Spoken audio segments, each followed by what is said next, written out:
is Rylan. My grandpa is quite a sports fan. Growing up in Southern California, the Dodgers became his favorite team. As you can see, most of us became Dodger fans too. You've probably heard the saying, he's a chip off the old block.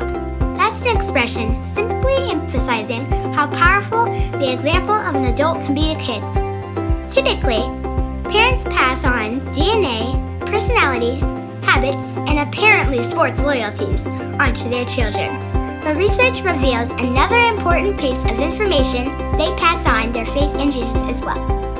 The role of the father in bringing his kids to church is amazing. Fathers who are the first ones in their family to know Jesus will see nearly all of their children become Christians as well. With that kind of influence behind a father's example, you might find that the best children's ministry in your church is the one to their dads. In this next section, you are going to learn how to create a value system that promotes generational legacy.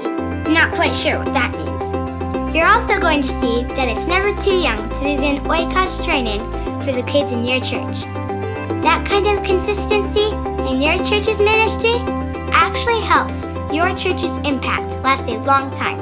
So let's talk about it. How to create a value system in your church that reaches more people. In this section, I want to talk about the value of durability. Have you ever wondered what happened to the churches that were great a couple of generations ago? Why is it that we're hard-pressed to come up with a list of churches that enjoyed vital ministries in the 50s and 60s, yet still hold church leadership conferences today?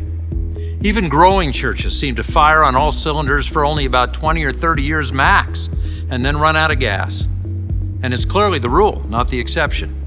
Now, certainly there are a variety of contributing factors in each circumstance, but I believe that an undefined core purpose, and core values contributes most to the all too short shelf life of a local church's mission. As business analysts, Jim Collins and Jerry Porras make a strong case for clearly defining an organization's core. The more successful corporations they researched all had a clearly understood and well-articulated core ideology, corporate purpose, and a set of core values. At one of his first purpose-driven conferences, Rick Warren's challenge was to ask yourself two questions. Are you in the family business, and how's business? A church's core provides consistency and durability through both generational and leadership transitions because it clearly defines the elements of the ministry that will not change, no matter how old the participants are or how long they might remain in the church. Eventually, children will become students and students will become adults, and it won't surprise anybody when that happens. Now, since we're sure of at least that much, what do you say we plan for it? Once we're clear on the church's core mission, let's make sure we embed that same mission into the hearts of our children. But it all begins with clarity, because confused people confuse people. When we struggle with defining the core of the mission, we tend to hold too tightly to too many things. Now, every believer has the same mission, regardless of age or gender. Oikos, I've often said, is a great equalizer in ministry. Regardless of who we are or how old we are, we've all got an Oikos.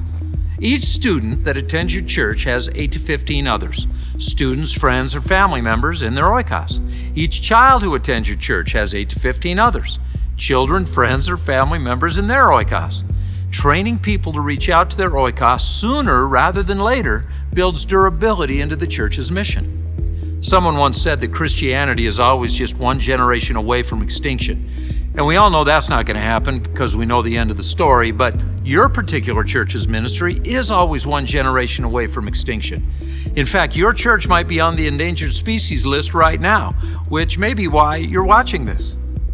Now, the numbers tell us that up to 64% of people who become Christians do so before they leave high school, which is another metric that clearly highlights the power of living in a context with your own people. But it also highlights another component of our wiring. The older you get, the less missional we tend to be. When you ask a child how they became a Christian, you get the same response as the one you get from adults. 95% of them were led to Christ by someone in their Oikos. But here's the difference. Children naturally ask their friends to join them in whatever they're doing. Younger students do so as well, but according to the statistics, a little bit less so. And without the consistent encouragement of oikocentric leaders, that third leg of the tripod, adults tend to abandon that natural relational environment for world change altogether, and they become inward focused. Self-absorption occurs naturally over time when we either indulge a worldly culture or become satisfied with that feed-me approach to church, or maybe both. In a durable church, every ministry's house, regardless of age group, are framed by the church's core values. Now, Collins and Porras define core values as an organization's essential and enduring tenets, a small set of general guiding principles. Core values are not compromised for growth or short-term expediency, or they really aren't part of your core. This is what they say, quote, "Visionary companies tend to only have a few core values, usually between 3 and 6. In fact, we found none of the visionary companies who have more than 6 core values, and most have less. Which values would we strive to live to for 100 years, regardless of the changes in the external environment, even if that environment ceased to reward us for having those values, or perhaps even penalized us for it?" End of quote. And they concluded that we can best identify our core values by simply looking inside our present ministry systems, or maybe at that list of non-negotiables I described in chapter 4. That is, we don't ask what values we should hold, but what values we actually do hold. We don't choose them as much as we identify them. All that to say, whatever values your church identifies as core should be consistently recognized as core for every ministry within your church. Otherwise, they should not be considered as core values. Now, at HTC, we only identified 4 as our core. Number 1, truthful. We teach the Bible as authoritative. There are certainly age-appropriate ways to teach the Bible, but it is the same Bible we teach everybody. Number 2, helpful. Our takeaways are relevant to our purpose. Children and students live in worlds where relevance is defined differently than in an adult world, but relevance is still the takeaway. That is, how does our experience today relate to the call God has placed on our lives? Number 3, durable. We target fewer things, but multiple generations. In today's ministry world, leaders in every age group are regularly seduced by the countless programs and emphases that are available to the church. But in a durable church, leaders are expected to show tremendous restraint, to consistently pursue the same priorities, that flywheel, only making adjustments in competence, that is getting better, and volume, that is for more people, more children, students, or adults. And it's noteworthy to remember what Collins identified as the primary reason great organizations fall back into mediocrity. He called it hubris born of success, thinking so highly of ourselves that we pursue initiatives that lie outside of our wheelhouse. And that was in his book, How the Mighty Fall. And then the 4th core value is enjoyable. That is, we have fun. Now, what's fun for kids may no longer be fun for students, and what's fun for students may no longer be fun for adults, and what's fun for adults is probably not going to appeal to either children or students. I mean, there are different expressions of joy, but it's important that all ages feel good about going to church. Regardless of age group or gender, every ministry system is framed by those qualities. In other words, that's how we do every ministry. Children's ministry, student ministry, every adult ministry. Actually, a group's core values aren't core unless they're true for the individuals in the group. Therefore, we've chosen those 4 as our core values because we believe they should be adopted by anyone who wants to honor God as personal core values. Number 1, truthful. They should be believers who seek to live as if the Bible is authoritative. Number 2, helpful. They should be believers who seek to demonstrate and defend their faith in Christ.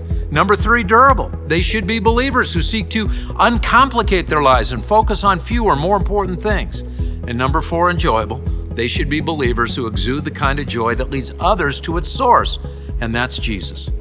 Values that are truly core are core to the organization, core to each group within the organization, and core to each individual who make up each group within the organization. In short, each of those values has age-appropriate expressions, but the values themselves don't change. They frame the essence of how we do every ministry for every age group, with the goal of preparing every ministry department to pursue our corporate and extremely important why.